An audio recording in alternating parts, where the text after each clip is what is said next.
You ready? Ready to roll. All right, we're ready to roll. Did you want to get your book? All right, ready to get started if I can get myself ready. We all got here early this morning and we've just been busy talking and stuff. So we're late, we're gonna be late starting. We got Bonnie and Jim coming all the way down from Louisville, so we have no excuses that we roll in here late. When they get here early and make a long trip. Good to be here. Well, always glad to have you on, you know that. So, sorry about that. We've been studying in the book of James, and Patty kind of reminded us when we first started these lessons that James is a small book, but James is really full book. Good. And yes, good lessons and good lessons about wisdom and good stepping on your toes kind of things. And you're well, I know.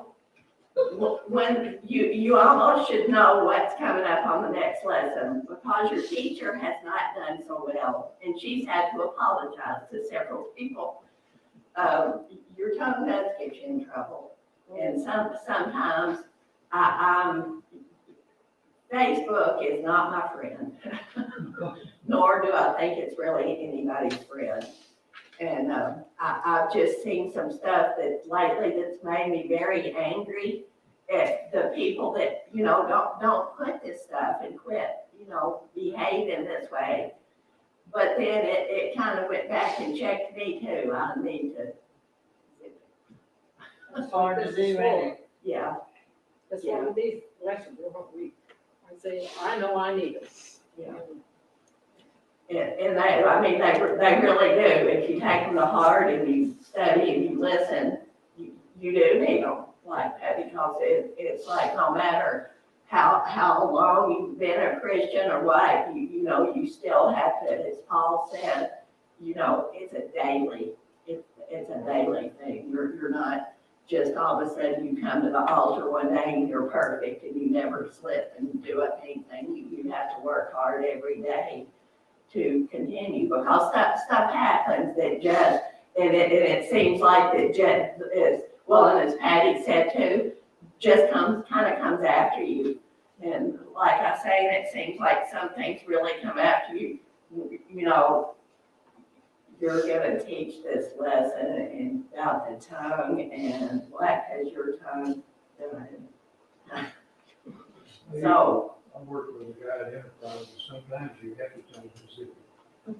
And he would use the Lord's name in vain, and that nothing gets any quicker than somebody that's having this conversation. I think they do it sometime, maybe think.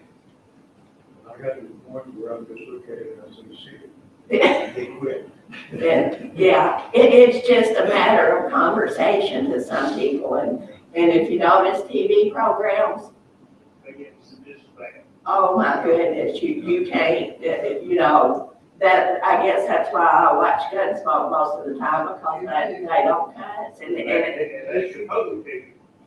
yes, kids shows that, and I've even seen some children's shows lately that are kind of like, I can't believe. These games they're playing, the fighting going on. It's, they say it kind of desensitizes you. And that's what this morning on the news, I was talking about the war over in Ukraine, and this church had done a bake sale. And I was kind of surprised. It's like they'd made like $150,000 to send to help feed people in Ukraine and stuff. But they were saying they were wanting, and if you think about it, they wanted to keep this in people's attention because even the war and even the fact that, these people in I can't remember Mariupol, that are kind of stranded in that building, that after we hear it on TV, that it's just kind of like, whatever. And you do kind of desensitize, and I think that's what kids and video games and shooting and cutting people off and zombies and stuff, that you just kind of get where that's nothing. It's, it's just what goes on.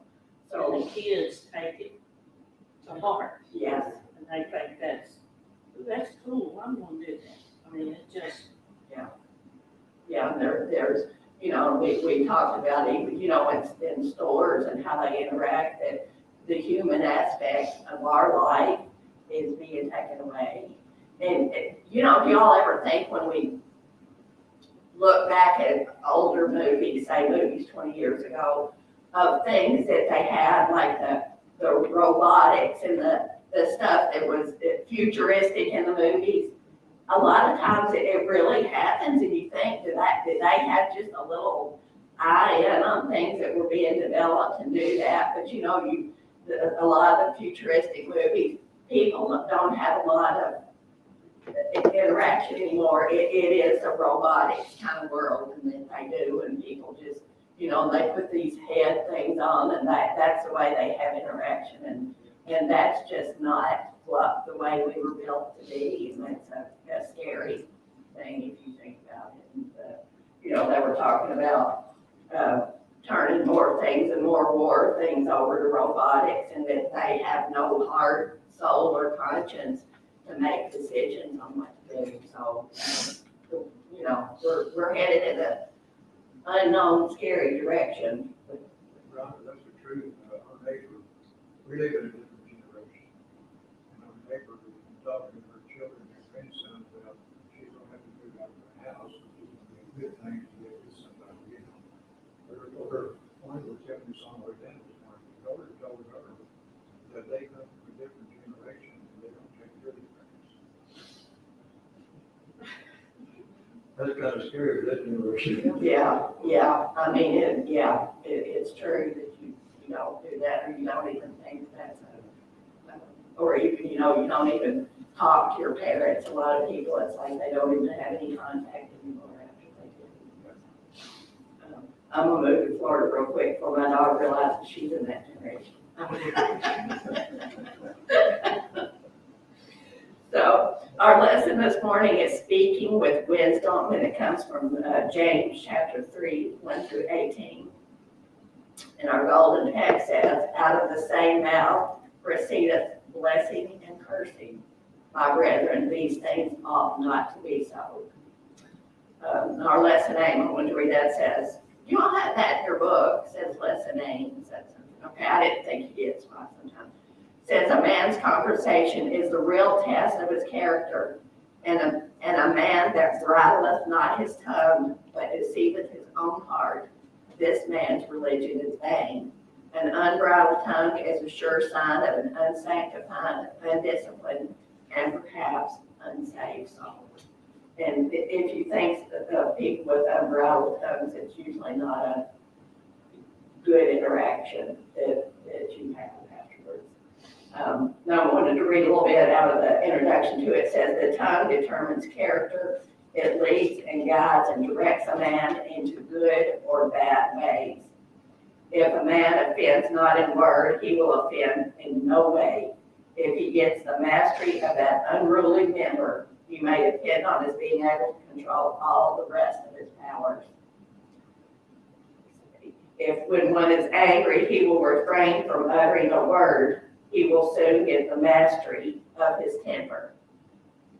He is like a horse held by a bit, but if he allows himself to begin to speak, he will become more and more angry, and like an unrestrained horse or ship will break over all bounds and do mischief to himself and others.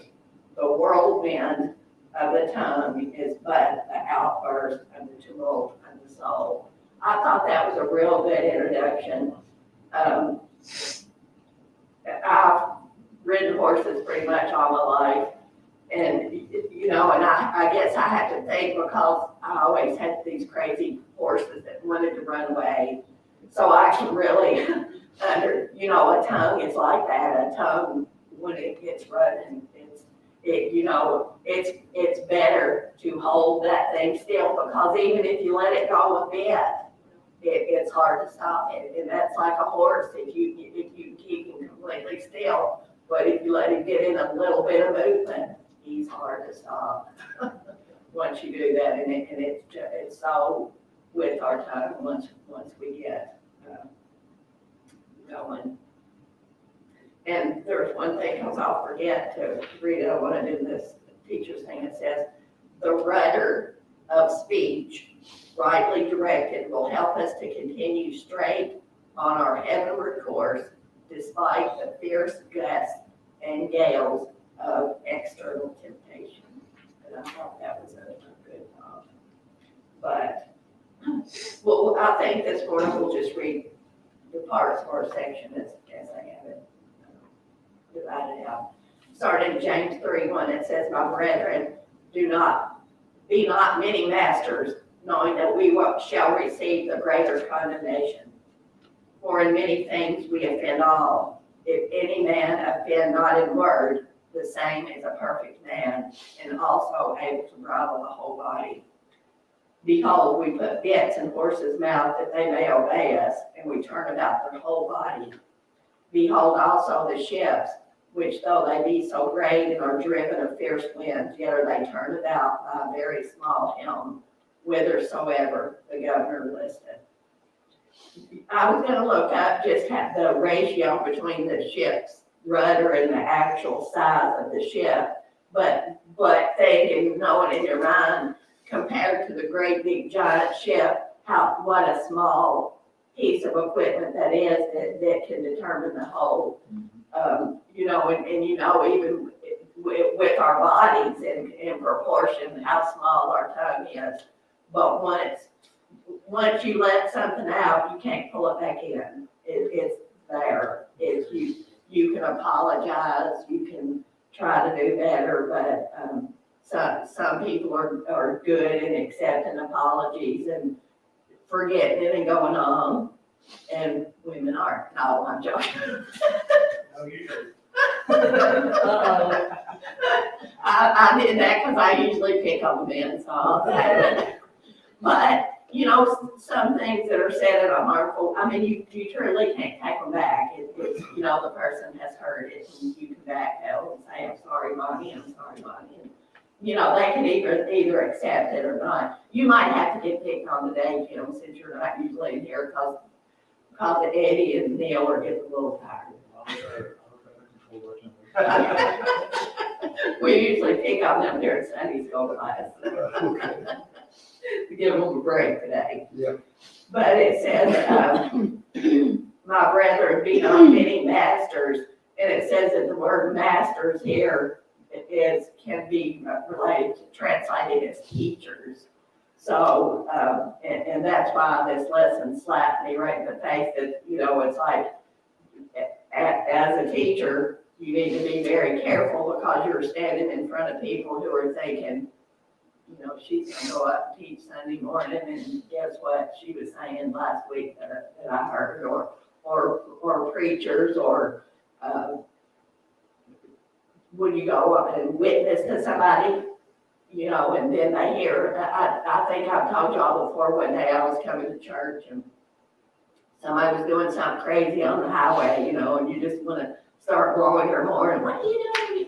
And I had to stop myself because I am on my way to church, and I thought, okay, so if I act like an idiot, and, or yell at that person, and they see me, and days or weeks or months go by, and I see them in Walmart, and I say, hey, I go to Stanford Nazarene Church, won't you come up and visit me? And they're like, you're the lady that was screaming out the window and shaking her, so things you do in public, you can't undo them. You need to, and sometimes you have to bite your tongue and not say things because, people do provoke us to anger. But, in our introduction, it was saying that people that can control this tongue can control the body with it. And sometimes, and some people, namely your brother and your husband, know just the things to do that provoke you the worst. And if you can get to where you can handle those things, you're pretty good with everybody else. But said, for in many things we offend all. So, we can do, it on purpose, what we know what we're doing, or we sometimes, me included, you speak and you say something so dumb that it's like, I don't know why I ever said that, but, you got to be very careful because this little tongue goes. So we'll read 5 through 8, it looks like it says, even so the tongue is a little member and boasts of great things. Behold, how great a matter a little fire kindleth.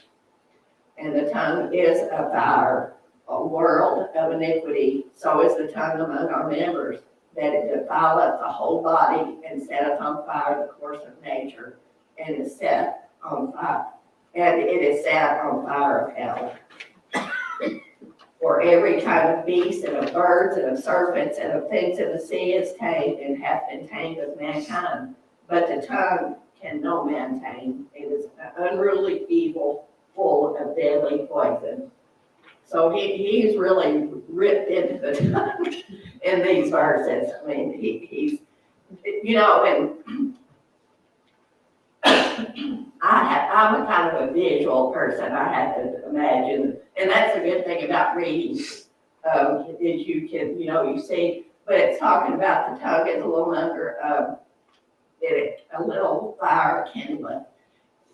All these fires we've seen out west over the last years, and even down in Tennessee, y'all ever think of them and watch them and how vicious they are, how, even I remember, I guess because it was closer to us, the one that happened in Gatlinburg, and the people were on those small winding roads and trying to outrun this fire, and you can't drive fast on those roads. And I guess maybe you're going to be able to drive a little bit faster when a fire's closing in on you. But it's comparing the damage that our tongue can do to these fires, and they're horrible. They're something we visually see happen, and they're horrible. And these little tongues can, according to James, can create havoc just as a fire can do. And a fire just destroys. It doesn't leave anything in its wake once it leaves. No, you really can damage people. It really, well, we think, we're not hurting like that, but it does. I remember one time I was reading a Christian book, and this pastor done a service, a funeral for a lady that had committed suicide.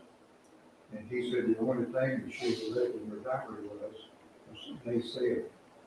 It's something that somebody said, That caused her. Yeah. And, and it does hurt people's hearts, that we don't know that we do. And, a lot of people, even in church, that when they leave and they won't go somewhere, it's usually because of something that somebody has said to them. Maybe unknowingly, but, Could be why they strayed away too. Yeah. I mean, you got a harsh word towards somebody that you don't realize what their situation is or whatever, and that you dealt with them with your tongue in an unkind way, and they can't forget. You might walk out and forget it and not even know what you've done or that you've done it. But it's something like this woman that it has hurt. I told y'all the one time of the woman where we went to church that the deacons had written her letter of they didn't want her to wear the same clothes, that they were tired of seeing her every week in the same clothes. And she got up from the church and read that letter to the congregation, and that was a good thing on her part and a terrible thing on their part to do that. I remember one time, Rhonda, when Cindy's son, Paul, he wasn't very old, he came to stay a few days with us. And I disciplined him on something, I forget what it was now, but I don't remember, I can sure remember what I said to him. I said, I'm disappointed in you. And that little fella still brings tears to my eyes. He just broke down, and it just broke his heart that I said it, and then it broke my heart because I said it. And I reckon I apologize. I mean, I need to be disciplined, I didn't need to say what I said. And it just, and I think that's, the Lord helps us when we do make a mistake, acknowledge it and ask forgiveness. Yeah. And like I say, everybody can agree about, right now, him and I are really close, so I don't think he helped me guess me. Well, and like you say, you all brought it right then. Yeah. Maybe if he had never mentioned it to you, and he grew up thinking you're He did disappointed something, him. Yeah, and I think, you hear a lot of people that go forward and have some kind of issues or whatever, that they've had harsh words spoken and you'll never amount to anything. Some people turn it around and say, I'll show you. But some people- I never said that word again, and that's been probably 40 years ago. Then she But I've did. never spoken like that to anybody. Yeah, I yeah, mean, it taught me a lesson. yeah. And just like you say, you can get the point across that, you've done something, but the words that you use make a big difference on people and kids, which are moldable to do that. And verse 7 talks about every kind of beast and bird, serpents, and all things of the sea is tamed and has been tamed of mankind. And it's talking about, all the animals that we have now were once vicious beasts and something that, you didn't have the dogs or whatever that were kind or whatever, but they've been able to be tamed, but man cannot tame that And it's just something that, of your own accord, that it's just gets out of place real quick before you realize. Okay, now, I know, since got back in church and stuff, I used to could say things, and it didn't bother me, I just went on. But I think as a Christian, when you do say something, like hurt somebody, or just say something that you shouldn't be saying, it bothers you just like that. And then you immediately, ask God to forgive you. It just comes out, but it bothers you that quick in the same time. Check this. Yeah, that's what I was just And thinking. used to it wouldn't bother you, Yeah, but he makes sure we realize that, I'm getting better. I think. Well, we talked about before, sometimes you need to, on Facebook, because that's just so prevalent now, you can say stuff to people and you're not looking at them face to face, and you can be real mean, because you type whatever you type, send it to them, because you don't have to answer to them. And if you can't, and if you get so angry, you have to, read that thing over before you hit that little button and think, do I really want to say that? Because it's out there for not just the person maybe that you sent it to, but everybody. And Buford watches all of our Facebook. And the thing about it, something that you type, I mean, you might be meaning it to be one thing, but they might think that's another. True. I mean, they don't actually, They turn it around. it could be turned around, yeah. I mean, just one word could have such a whole. Where if you were in a conversation, you might could you say, can I didn't mean it, I meant it as a compliment. We used to have a guy, one of our program at work, and Sheila will remember this and like it, you look kind of good today. And that was like, you don't know, is that a compliment? Yeah, kind of good today. But, yeah, so, and sometimes, you can't do it when you're speaking face to face, but if you take a minute and calm down, don't say what you gotta do, say right now, it makes a difference. If, just wait a few minutes before you do it.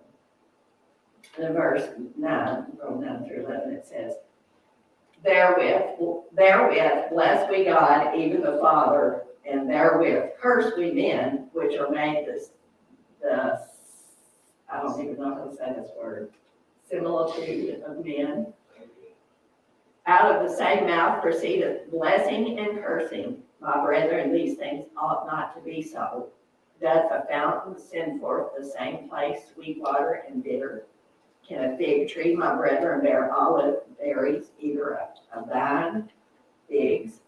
So can no fountain both yield salt water and fresh. Sorry, I got totally tongue tied on those. But it's comparing us to the things of nature that there's a set pattern that, you're not gonna go see a tree that has a sweet fruit on it and a sour fruit.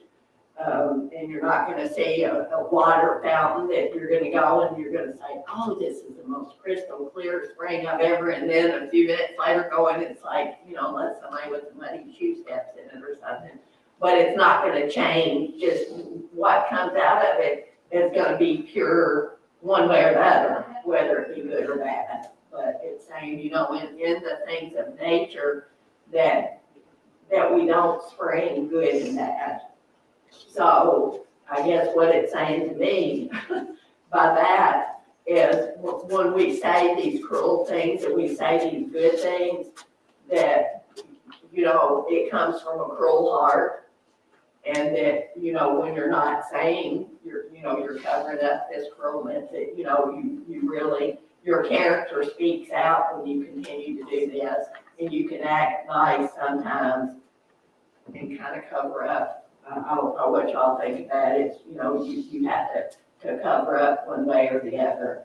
And it's not likely, if you're covering up kindness, that you're going to go to cruelty. Not saying that everybody at some point has a blip on their radar and somebody makes them mad and does that, but just the intention, from your heart is you have cruel thoughts and you kind of got to cover that.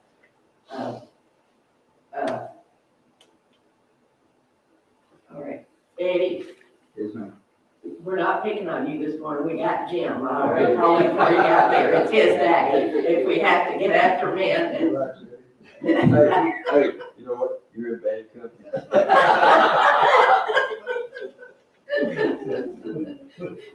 He just got fed up. We were about to send Eddie cruel words like he was about to give us something last week.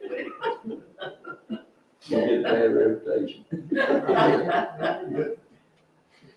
Okay, the last verse is, the heading of the book writer is a sign of true wisdom. Starting with verse 13, it says, who is a wise man and endued with knowledge among you? Let him show out of a good conversation his works with meekness and wisdom. So it's saying, if you proclaim or you're known to be a wise man, that it says, let him show out of a good conversation his works with meekness and wisdom. So we used to ride horses, and Tommy did have a really good horse, I'll admit, because I took him away from him eventually. But, they'd be riding and they'd all be bragging up and, Lord, I got this good horse and he can go past any horse down here. And one day I was talking and it's like, you know what? If you have a really good horse, you're not gonna have to tell people you got a really good horse. They're gonna know you got a good horse without you bragging about it. It's the same way with character and wisdom. You don't have to go up in Stanford and have you a banner made and say that Jim is the kindest man that's in Stanford Nazarene Church. And he's not a street angel. We'll have to tell you about that. The house devil. When you go out in the community and you speak to people, you have any dealings with people, and the way you treat people, say in business dealings or whatever you do at your job, they're going to know. You don't have to. They don't have to call Bonnie to ask her how it is. They're going to know one way or the other. Thank goodness, give them the wrong number. They're just gonna know from, and you hear people think about in your community. You'll hear people talk about if somebody's name is mentioned, it'll be like isn't he the best, or she, the best person you've ever, it gets around. I mean, if people know, you can then sometimes try to pretend and change that, but people know the bottom line of your character. I like what the commentary says on that verse. The truth of wisdom is not how much we know, but in how we live. What we do goes on more than what we say and what we know, what we act. You know, and we say that all the time with our kids, that, you know, you can try to teach your kids, but then if you act in the way that you tell them not to do, what are they supposed to do? They're gonna watch what you do, you can tell them. But it's like Patty said, it's the same way even within your community, how you live. People see what you do and how you act and how you deal with people. And if you cheat people out of money, if you have some kind of business that you can, you know, take advantage of people, that they see how you live and what you think. In here it says, wisdom shows itself in acts of holiness, and these acts are done in meekness. True wisdom is mild, calm, patient, and self-restraining.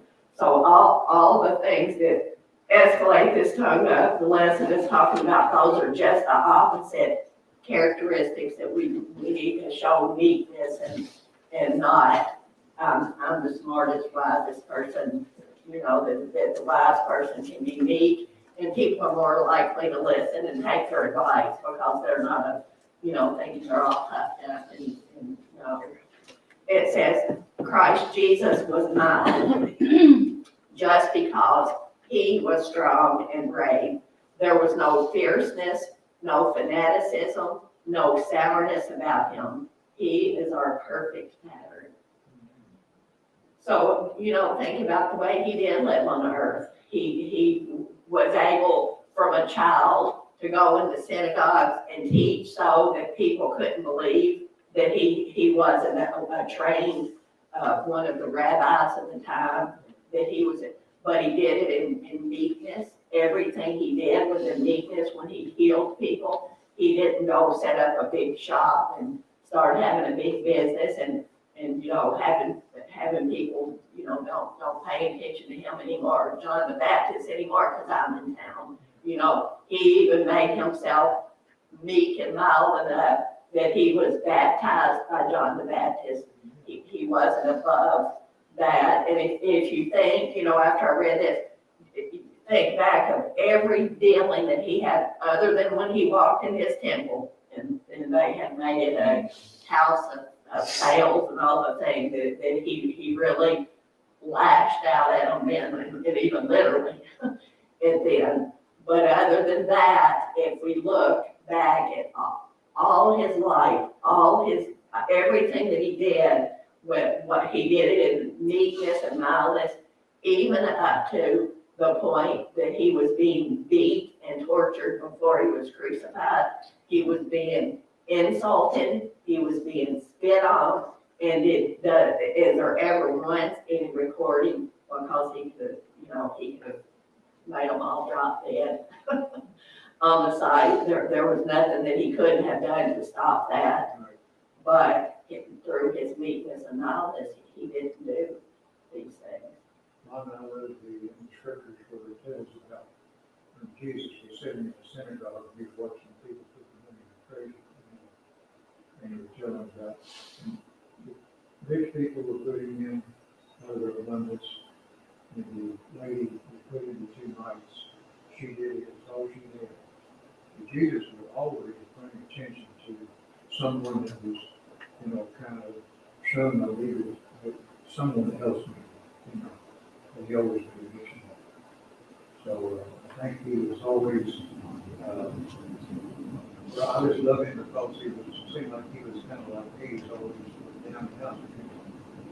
Couldn't do so. I was a rich young man. Kingdom of God, so everything he walked away with. He didn't chase him down, because he told him what he should do. He He looked at their heart and the intent, and not, you know, and the last week, part of our lesson was talking about, you know, looking at the rich man that walks into the church versus somebody that doesn't have, but like you said, that woman that gave the mites out of her abundance, which was not much, she gave more than the rich man who gave more physical dollars, but as a part of giving from her, she gave much more than, you know, than doing that. And you know, that's what, and he picked fishermen and tax collectors as his disciples. He didn't go after the people in the synagogues that were taxing people and taking advantage of them and making more rules that they had to do that above and beyond what had already been set up for them in the Old Testament that they had to do. They were just, you know, kept adding on the hardships on the people, and he doesn't. You know, and it's so simple to be a part of his kingdom that, It is. yeah, we want to make it hard. Yeah. And we want to add and make things worse and harder when, you know, just like the simple things and the humbleness that he portrayed. It says he is our perfect pattern. And, you know, if we look at things in the way he chose to live when he was on earth. It says, but if ye have bitter envying and strife in your hearts, glory not, and lie not against the truth. This wisdom descendeth not from above, but is earthly, sensual, devilish. For where envy and strife is, there is confusion in every evil word. So, I had underlined this part in what the lesson writer, it says, while it is sometimes may be our duty to contend earnestly in defense of the gospel, the love of controversy for its own sake and the cherishing of a contentious spirit towards brethren is always sinful and never a ground for glorifying. So it's saying, and like we had mentioned before, there comes a time sometimes that you have to stand up for what's right. That, as we talked about when he went in the temple, that when you look, if you just looked at that one thing and you're like, wow, he was pretty wild, and he's taking these whips and he's beating these people out. You know, there are some things that happen that we have to stand up for the truth for. But it's saying, and you know, in everything else, there's a fine line between, am I standing up for the truth, or am I a contentious person and I really like arguing and doing those things and take, for example, you know, a lot of people, I hear them say at their family dinners that they don't speak of politics because of what happens, that, you know, it's just such a contentious subject that no matter, you know, you can be the best, great, getting along family and having a good meal and eating, and somebody mentions something and it goes haywire because everybody's got their opinion. But, you know, it's saying not get into that where you enjoy the fight kind of thing. If that's not, because if you think about it, that happens, you're that person that you're going to straighten this situation out because they're, you know, acting out of the way. But then you get in it, you get started, it's like that horse is hard to pull that tongue back then. And things get said so quickly that maybe sometimes you don't even know what you said, that you just got in the heat of the battle and kept on with it. And 17 says, but the wisdom that is from above is first pure, then peaceable, gentle, and easy to be entreated, full of mercy and good fruit, without partiality and without hypocrisy. And the fruit of righteousness is sown in peace of them that make peace. It says, the lesson writer says, the chief element of heavenly wisdom is holiness, the purity which is obtained through the blood of Christ and by the indwelling of the Spirit. The wise man will be overflowing with feelings of kindness and compassion and healthy outlet for these and acts practical charity. He is perfectly sincere, always really means what he seems and professes. So, you know, a person that is truly wise is wise to the Lord. You know, that he's not just acting while he's out in public. When he goes home, he acts the same as he does. We got just a few minutes, y'all want to answer a couple of questions. We'll see if Jim was listening this morning. See, Andy, I took Jim today, so you get some.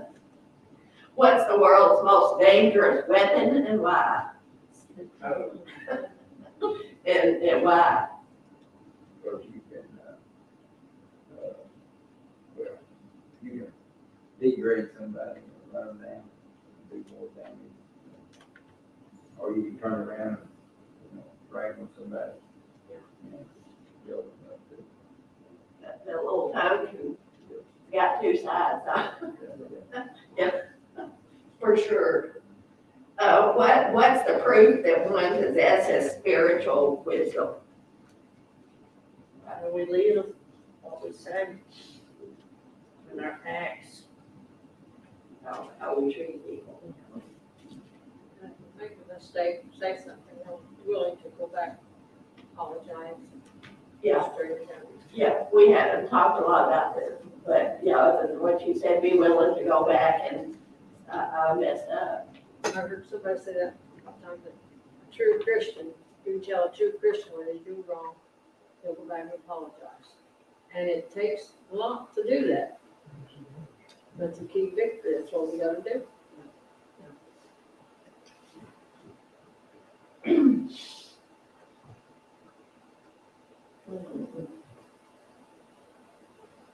I guess we've answered them all. Has anybody got anything else to add?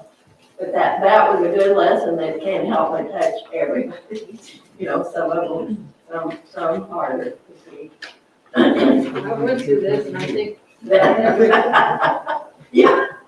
I'm sorry about that. We might have to do it even when you're home and you can just type in a reply. Yeah, there you go. Give these guys a break. Gene's gonna get it one of these days. He'll have to be the scapegoat for Sunday school. Well, thank you all.